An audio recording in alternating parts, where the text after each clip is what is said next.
Innova 3 रो car लेने वालों के लिए टॉप चॉइस रही है और इस नए जनरेशन में तो ये और भी ज़्यादा पहले से बेहतर हो गई है। लेकिन आज इस जापानीज़ खिलाड़ी के लिए मैं लेके आया हूँ देश का लोहा कंपेयर करने के लिए। यहाँ पर है टाटा सफारी। काफ़ी सॉलिड कंपेटिटर्स हैं अब की बारी, तो कौन सी है इन दोनों में से बेहतर गाड़ी, चलिए इस वीडियो में जानते हैं। Welcome to car and bike Hindi.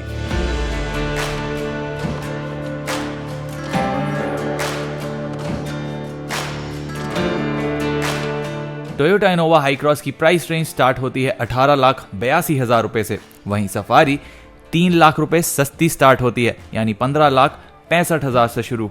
हम लाए हैं दोनों गाड़ियों के टॉप वेरिएंट्स और इनोवा हाई क्रॉस हाइब्रिड पूरे 5 लाख रुपए महंगा है सफारी से। तो जो भी आगे डिफरेंस है उनमें इस कीमत को भी ध्यान जरूर रखिएगा।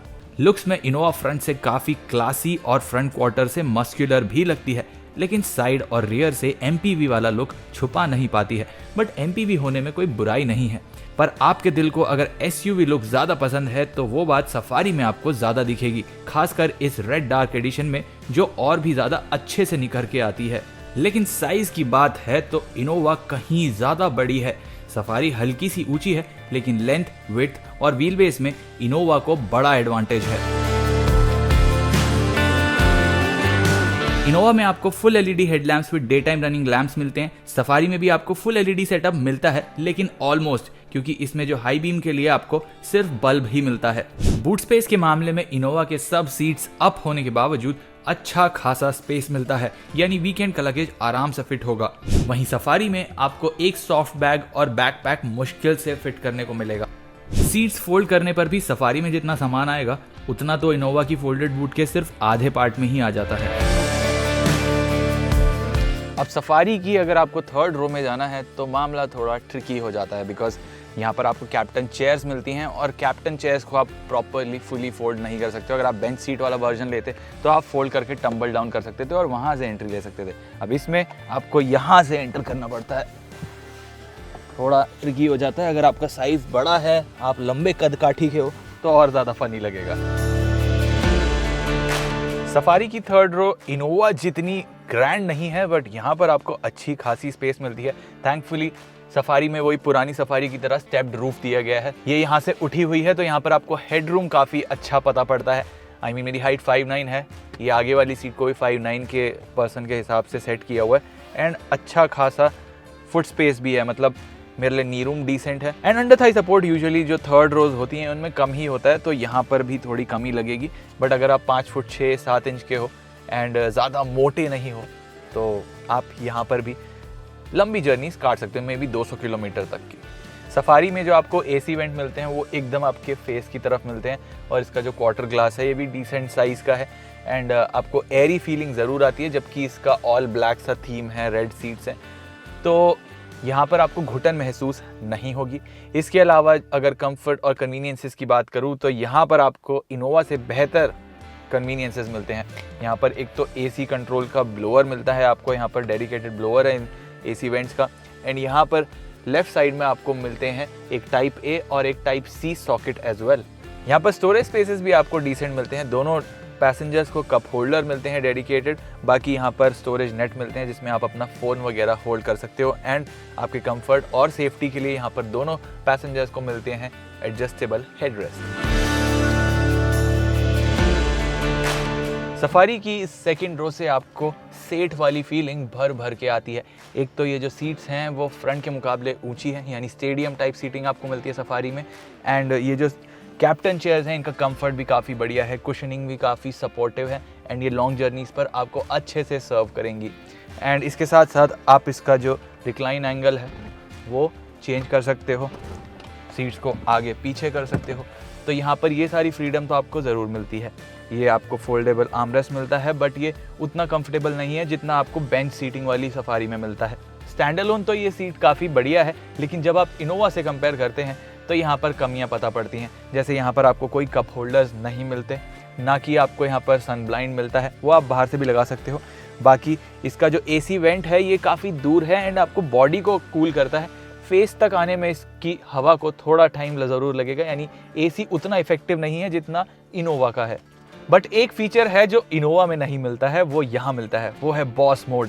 अब ये जो बटन है इनको मैं प्रेस करूँगा तो इससे बैक रेस्ट एंगल आगे हो जाएगा, एंड ये प्रेस किया तो पीछे बैठे बैठे मैं आगे की सीट को धकेल दूंगा और आराम से यहाँ पर एक्स्ट्रा लेग रूम लिबरेट कर दूंगा। स्टोरेज स्पेसेस अदरवाइज यहाँ पर डिसेंट हैं। यहाँ पर आपको ये फ़ोन होल्डर सा मिलता है, एंड डोर पॉकेट में साइज़ है कि आप 1 लीटर की 2 बॉटल डाल सकते हो। बाकी यहाँ पर सीट बैक पॉकेट्स मिलते हैं, यहाँ पर भी आप अपना फ़ोन वगैरह होल्ड कर सकते हो। एंड यहाँ पर आपको मिलते हैं एक टाइप ए और एक type C socket, but rear AC का जो कंट्रोल है यानी ब्लोअर कंट्रोल वो यहाँ पर आपको नहीं मिलता है जैसा इनोवा में मिलता है। अब ड्राइवर सीट पर आकर आपको एक मैं बात बताऊंगा जो थोड़ा हार्ड टू बिलीव है, मतलब आप बोलोगे ये क्या देखने को मिल रहा है, बट टाटा मोटर्स की यानी सफारी की गाड़ी का जो मटेरियल क्वालिटी है कैबिन में वो इनोवा से बेहतर है। ऑफ कोर्स ये ऑल ब्लैक ट्रीटमेंट तो मिलता ही है, एंड ये रेड सीट्स मिलती हैं, इनमें लेदरेट का इस्तेमाल हुआ है, लेकिन इसमें जो प्लास्टिक की क्वालिटी है ऊपर से लेके नीचे तक काफ़ी कंसिस्टेंट है। अब सफारी के कैबिन को एक नॉच हायर लेके जाती है ये टच स्क्रीन। 10.1 इंच की ये टच स्क्रीन है, 10.25 की एक्चुअली ये टच स्क्रीन है। इसमें काफ़ी बढ़िया फ्लूइडिक रिस्पॉन्स आपको देखने को मिलता है, एयर प्यूरिफिकेशन, एंड ये पुरानी टाटा मोटर्स की टच स्क्रीन से बहुत लीग्स आगे है। यहाँ पर आपको इसका जो रियर कैमरा का व्यू है वो भी काफ़ी बेहतर मिलता है, 360 डिग्री कैमरा आपको मिलता है जो एक्चुअली इनोवा से थोड़ा बेहतर देखने को मिलता है। बस एक छोटा सा मेरे को पिंच पॉइंट लगता है वो ये कि इसमें जब आप गाड़ी को रिवर्स में डालते हो तो यहाँ पर रेड डार्क एडिशन है, बट आपको जो स्क्रीन पर गाड़ी देखने को मिलती है वो है गोल्ड एडिशन।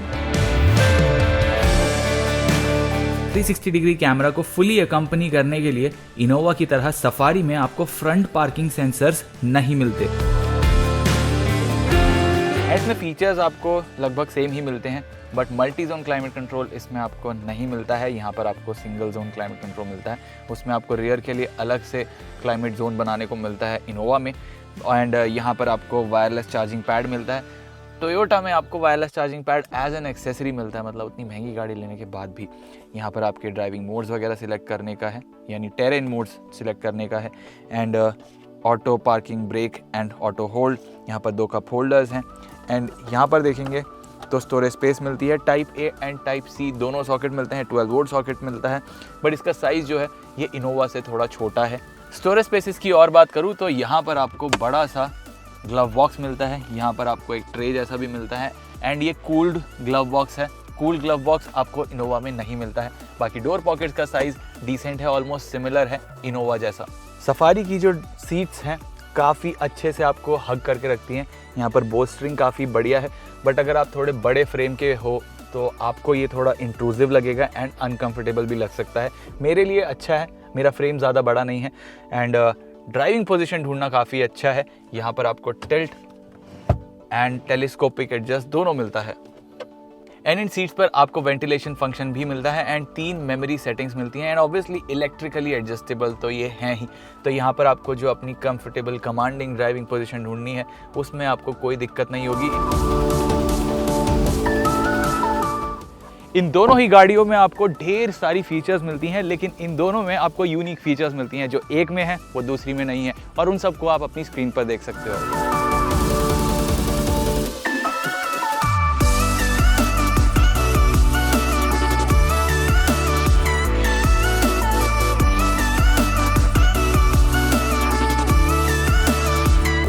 दोनों कार्स में ADAS फंक्शंस तो मिलते हैं, लेकिन इनोवा में लेवल 2 वाले हैं, जैसे adaptive cruise control and lane keep assist. Safari में लेवल 1 है, यानी सिर्फ कोलिजन वार्निंग और लेन डिपार्चर वार्निंग वगैरह मिलता है। दोनों ही कार्स को ग्लोबल एनकैप ने क्रैश टेस्ट नहीं किया है।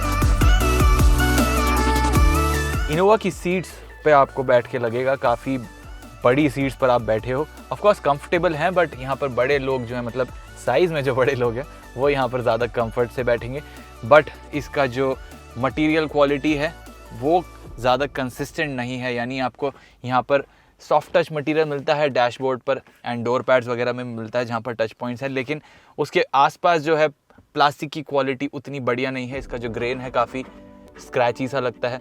उसके साथ साथ कुछ जगहों पर इसमें फिटिंग का भी थोड़ा इशू है। पिक्चर और कैमरा क्वालिटी में सफारी बेटर है। दोनों में ही आपको JBL ऑडियो सिस्टम मिलता है।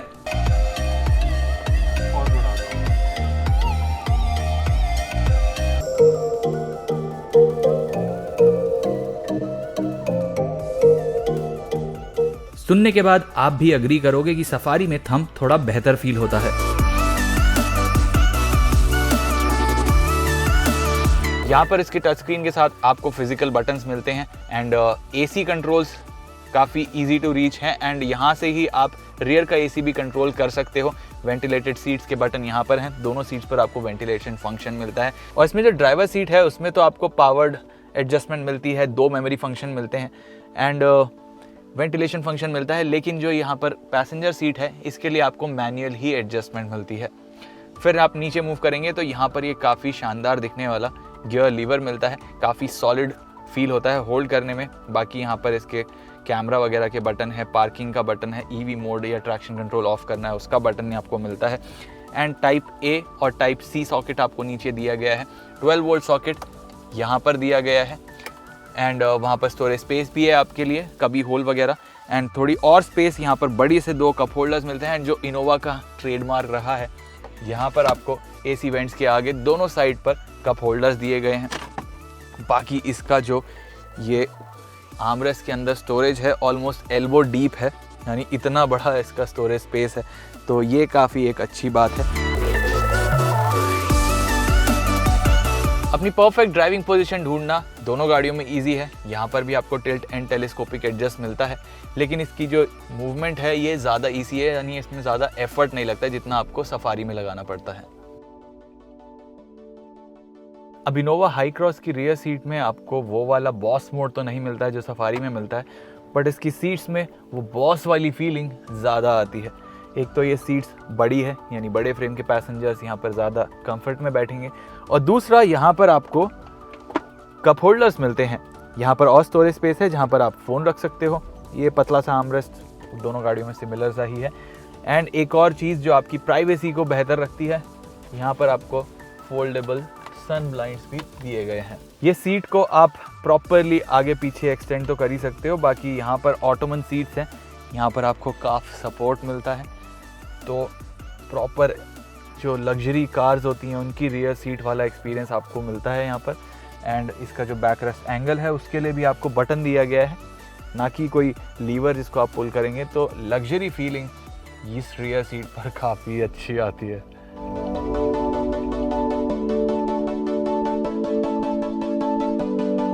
और इसकी सीट बैक को आप इस तरीके से रिक्लाइन कर सकते हो, मतलब एस क्लास में भी इस लेवल का आपको रिक्लाइन नहीं मिलता है।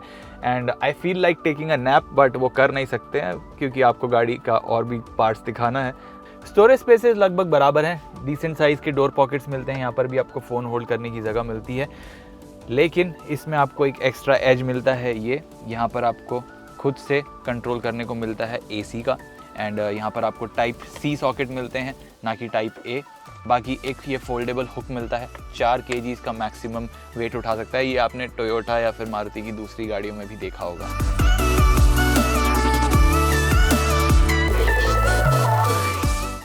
इसकी रियर रो में जाना भी कंपैरेटिवली इजी है। इनोवा की थर्ड रो में आपको एक एंट्री लेवल हैचबैक की सेकंड रो जैसी स्पेस मिलती है। यहाँ पर आपको अच्छा खासा बैकरेस्ट का एंगल मिलता है एंड इस गाड़ी में आप इस एंगल को रिक्लाइन भी कर सकते हो, तो ये एक और एडिशनल फीचर है। सफारी में आपको ये नहीं मिलता, बट उसका इन जनरल ही बैकरेस्ट एंगल डिसेंट है। बट इसके अलावा आपको ये फोल्डेबल हेडरेस्ट मिलते हैं, 3 हेडरेस्ट मिलते हैं, बट यहाँ स्पेस बेहतर रहेगी अगर आप 2 लोगों को बिठाएंगे। नी रूम डिसेंट है, मतलब मेरी सीट बैक से टकरा रही है नीज, बट वो इसलिए क्योंकि मैंने आगे वाली सीट को थोड़ा आलीशान लेवल्स पे सेट किया हुआ है एंड अदरवाइज़ यहाँ पर स्पेस डिसेंट है एंड अंडर थाई सपोर्ट उतना बुरा नहीं है जितना आप यूजुअली एक्सपेक्ट करते हो थर्ड रोज में। बाकी यहाँ पर स्टोरेज स्पेस काफ़ी अच्छी है, कप होल्डर्स 2 हैं दोनों साइड पर एंड फ़ोन वगैरह स्टोर कर सकते हो। बट अनलाइक सफारी यहाँ पर आपको चार्जिंग पोर्ट नहीं मिलता है, सिर्फ एक 12 वोल्ट सॉकेट मिलता है। एंड ये जो क्वार्टर ग्लास है ये भी थोड़ा ऐसा डिज़ाइन का है कि मतलब आपको घुटन बिल्कुल महसूस नहीं होगी। साथ ही इसके जो एसी वेंट है वो आपके फेस पर हवा फेंकते हैं। ये थोड़ा दूर है बट इफेक्टिव उतना ही है जितना आपको सफारी में यहाँ पर माउंटेड एसी वेंट्स देते हैं। इनोवा की ड्राइवर सीट से आपको रोड का बड़ा ही कमांडिंग व्यू मिलता है और ये चलाने में अपने साइज से काफ़ी छोटी लगती है। रिफाइनमेंट लेवल्स में तो इसका जवाब ही नहीं, क्योंकि ये स्ट्रॉन्ग हाइब्रिड है तो लोअर स्पीड्स पर मोस्टली ये सिर्फ बैटरी पावर पर ही चलती है, यानी एकदम साइलेंट रहती है। परफॉर्मेंस की जरूरत हो तो इंजन भी सीमलेसली शुरू होता है और उसकी भी आवाज कैबिन में ना के बराबर आती है। अगर आपके साथ पूरी फैमिली का भार हो तब भी इसमें ओवरटेक्स करना या फिर हाईवे क्रूजिंग करना बड़े आराम से होता है।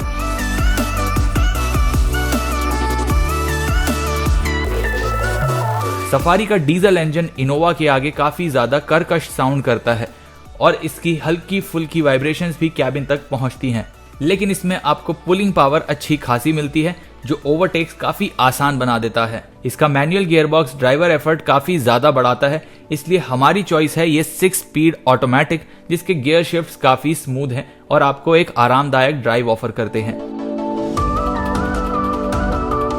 इनोवा की राइड पहले के मुकाबले काफी ज्यादा कार लाइक लगती है। ये बड़े से बड़े गड्ढे को आराम से झेल सकती है और हाईवेज पर काफी स्टेबल लगती है। इसका स्टीयरिंग व्हील स्लो स्पीड्स पर काफी लाइट और इजी टू यूज रहता है और हाई स्पीड्स पर काफी कॉन्फिडेंट लगता है। सफारी की राइड और हैंडलिंग काफी शानदार लगती है।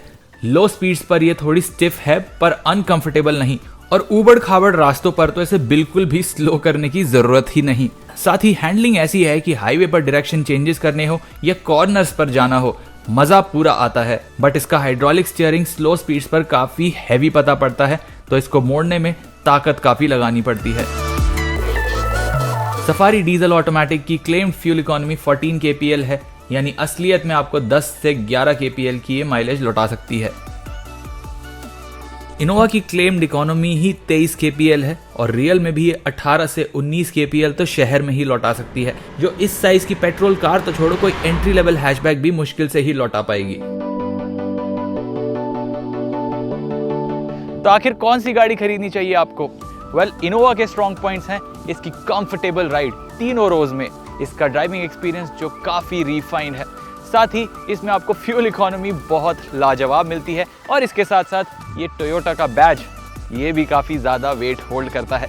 लेकिन प्रॉब्लम ये है कि इस गाड़ी की कीमत पहले के मुकाबले काफ़ी ज़्यादा हो गई है। इनफैक्ट ये जो आपको हाइब्रिड बैज मिल रहा है, पेट्रोल मॉडल के ऊपर इसके लिए लगभग 5.5 लाख रुपए एक्स्ट्रा देने पड़ते हैं। साथ ही इस पे जो वेटिंग पीरियड है वो भी आपको लगभग 1 से 1.5 साल का लगेगा। और तो और अगर आपकी लॉन्ग रनिंग है और आप स्ट्रॉन्ग हाइब्रिड अफोर्ड नहीं कर सकते हैं तो आपके पास सिर्फ एक पेट्रोल इंजन का ऑप्शन है जिसकी माइलेज काफ़ी ज़्यादा लो है। जहां इनोवा पेट्रोल ओनली ऑफरिंग है, वहीं सफारी डीजल इंजन के ही साथ आती है। इसका ड्राइविंग एक्सपीरियंस भी काफ़ी मज़ेदार है अगर आप हाईवेज या फिर ख़राब रास्तों पर ज़्यादा ड्राइव करते हो। साथ ही इसमें पहले के मुकाबले फीचर्स भी ज़्यादा आते हैं एंड इसमें आपको वेटिंग पीरियड इसके मुकाबले काफ़ी कम झेलना पड़ेगा। तो ये पॉइंट्स हैं सफारी के जो खाते में जाते हैं। लेकिन ये भी है कि इसका स्टीयरिंग काफ़ी हैवी है, boot space all seats up होने के बाद थोड़ी ना के बराबर लगती है। तो आपको कौन सी गाड़ी बेहतर लगी, Toyota Innova high cross with its high price tag या फिर देश का लोहा टाटा सफारी? कमेंट्स में मुझे बताइए। अगर वीडियो पसंद आया हो, काम का लगा हो तो इसे लाइक और शेयर करें और अब तक नहीं किया है तो कार एंड बाइक हिंदी को सब्सक्राइब कीजिए, ऑल्दो नो प्रेशर।